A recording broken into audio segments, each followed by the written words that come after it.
हमको तोहफे में, मिला नहीं वतने पाक हमको तोहफे में, तो लाखों दीप बुझे हैं तो ये चराग जला। मेरे प्यारे पाकिस्तानियों, अस्सलाम वालेकुम व रहमतुल्लाहि व बरकातुहू। आज मुझे जिस मौजू पर रब खुशाई का मौका मिला है वो है मेरी पहचान पाकिस्तान।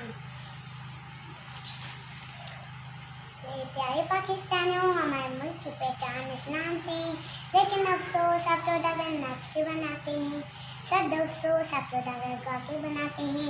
ये कैसी सेलिब्रेशन हो रही है कि जिस वक्त हमें इतना बड़ा तोहफा दिया आप उसी से बगावत करके अपनी खुशी का इज़हार करते हैं।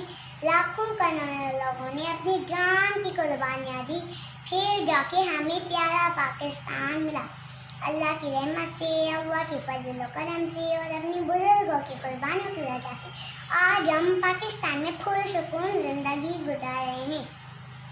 कि आप अल्लाह का शुक्र भी उसकी नाशुक्री करके करते हैं, गाने गाकर, डांस करके, म्यूजिक बजाकर।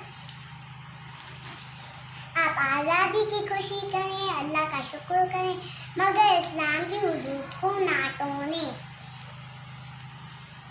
अल्लाह मेरे प्यारे पाकिस्तान को हमेशा सलामत रखना। अल्लाहुम्मा आमीन।